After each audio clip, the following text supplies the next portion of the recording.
Hey everybody, so it's Market Monday. This is Justin Rohner coming at you live from Agriscaping.com. This is actually in my backyard today. And we're going to be doing the top 10 cool season edible flowers. So I'm going to walk you through my garden, show you what's actually growing and flowering this time of year.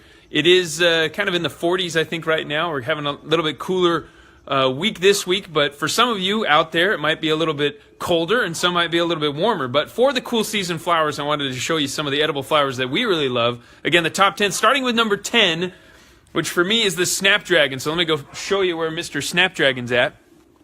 We tend to grow the snapdragons in a little more shady environments in our garden, especially in the summertime. But in the wintertime, you can actually start growing them more into the heavy spaces that get a lot more light. So right down in here, the snapdragon, there's Mr. Snapdragon or Mrs. Snapdragon. So these little guys, as we've come to know and love them, you know, open up, have their little mouth kind of thing that opens up and kind of says hi to you, just like that. And can be your own little puppet friend if you'd like it to be. But these little guys are also edible.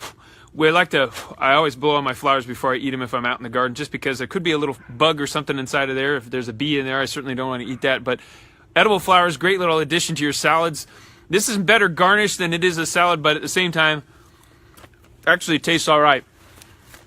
Usually has a little bit like a bitter lettuce taste. As it gets a little colder, they get a little sweeter, but mostly used as a garnish. And so that's why it's my number 10, because it's not my favorite. So number 9 is actually a new one for us. It's a Chinese broccoli. Now, Chinese broccoli is a little bit different than your regular broccoli. It doesn't usually grow into a large head. I'll show you what's going on with ours right now. So here's my Chinese broccoli. So you can kind of see what's going on with this Chinese broccoli here. And it's actually already flowering because we had a little bit warmer season. We like that. And these little flowers, as you can see right in this little guy, see if it'll zoom in on that for me. Anyway, these guys are really sweet.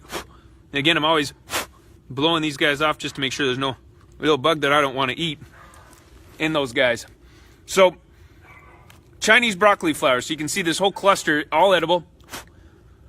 Really sweet. Has a nice broccoli flavor to it. And if you don't eat it at this time, when it blooms like this, you're really going to miss out on all the edible parts of it. So, Chinese broccoli, number 9. Number 8 is actually your traditional rose. Now, this is why I'm not going to eat because it looks too pretty right now. But we often get a later season bloom from our rose bushes.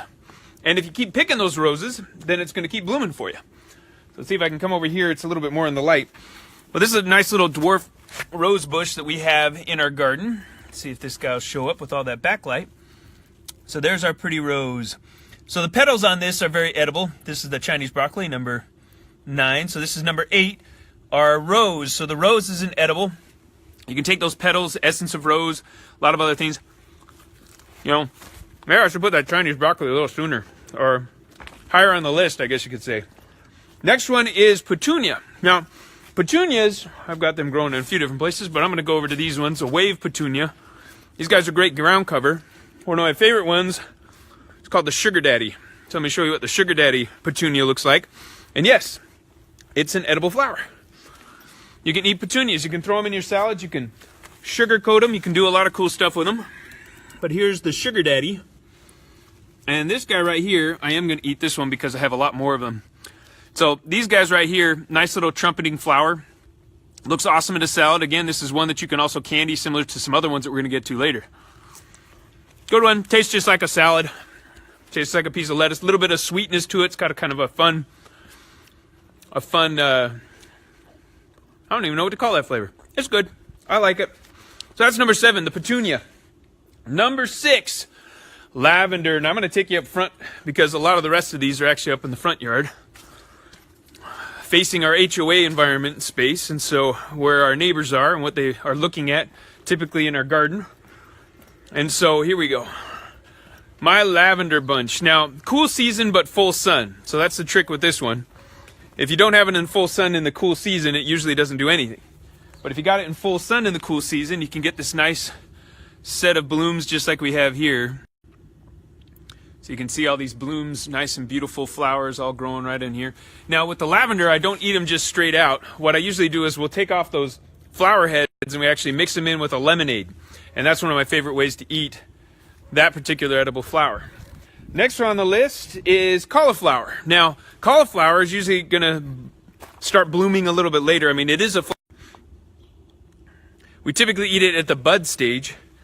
And I'll show you this little dwarf one. It's kind of what they call an early cauliflower. Let's see if I can break this guy off. Yeah, I'll see if I can just pan down so you can see it. So this little guy, I mean, it's very small. It's one floret, but a beautiful little floret nonetheless. And this guy's already ready to pick, and I'm not going to pick it right now because I don't want to damage the entire plant. So, cauliflower, number 5. Number 4 is dianthus, which I actually have some right here. So dianthus is another great one. I like throwing these in our salads. And there's more about this on our website at agriscaping.com. You can actually sign up for our free edible flower guide. It talks about all the things that you can do with these awesome flowers. This is a little low-growing flower. You can see it right here with all the sun behind me.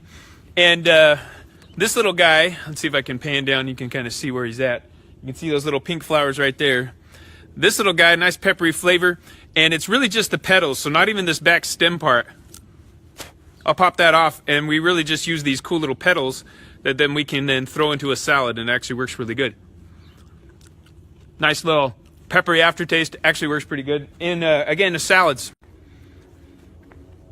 All right, next one on my list, we're gonna have to go back in the backyard again because I like to keep these a little closer to home as we get closer to all of my top edible flower for cool seasons. We're gonna go back and forth a little bit because I remember there's number 2 is actually another one that's out there in the front yard again, but I gotta find this other one. It's the Viola. So the Viola, and really everything in that same family, is a great add to the garden. It actually helps also with, has some natural antihistamines in it. And so if you got the sniffles, a Viola is a good thing to grab. They come in a couple different colors. So I'll show you the yellows and the blues. So there's some of the yellow guys there, and there's some of the blues right there. A little smaller, similar to a pansy, but a little bit smaller than that. And these little guys are, again, a little bit of antihistamine in them. But these guys can be candied. People use them on cakes. And a lot of cool little videos online where you can find more about how to use pansies. And we actually put them on our, what's it called? Our little gingerbread house that we used we did a little gingerbread house competition. We had very unique style with more edibles from the garden actually on our little house, which was kind of fun. We put the pansies on the roof, which is neat. We actually put in broccoli to make it look like little trees, but it wasn't so favored among all the others in the competition who had candy all over their gingerbread houses. But it's a fun little ad. You can candy a pansy or you can candy a viola. Number 2 is actually one that I do have again in the front yard. I'll take you over to it. My top number 2. So it's number 2 in the edible flowers for cool season edible flowers is actually the hibiscus. And if it's still sunny enough for you to be able to grow this guy, there's a couple different versions of it. Let me show you one. So here's one right here. This is a double blooming hibiscus, edible flower, just as many others are. And but this one right here, this is actually a San Diego variety. I'll see if I can pan around, and you can see what this beautiful bloom looks like this time of year. So there's my San Diego red, and this guy also can. So if you got high blood pressure, this is a great one to add. We love to stick these guys into a lemonade as well. We make a Southwest lemonade. If you've ever been to Cafe Rio, Cafe Rio has a Southwest lemonade that uses hibiscus flowers as one of its ingredients, which makes it a deep red, beautiful thing to add to a salad as well. You can throw it as a garnish, but also a great flavor to it. It's got a little sweetness that you might enjoy. Now, the top edible flower for the cool season is right here. I usually end up having a ton of these because it has such great medicinal value to us as well. And that's the pansy. And one of my favorite pansies is this one. It's called Beaconsfield. You can see the nice pretty purple and white colors to it. And this one for sure is one that we eat on a regular basis. Little rule we give our kids is if they got the sniffles or they're coughing in the morning, to go outside and eat 5 of these edible flowers, 5 pansies in particular, before they take any other medications. And we haven't had medication since 2013 in the house for our allergies. We just eat these guys. They're wonderful. Got a good flavor to them. Great add to a salad. And that's my top 10. So top 10 edible flowers for cool season growing. You can find out more again on agriscaping.com. We've got an edible flower guide if you haven't gotten it already. Let me show you kind of what it looks like, and you'll be able to find it again online.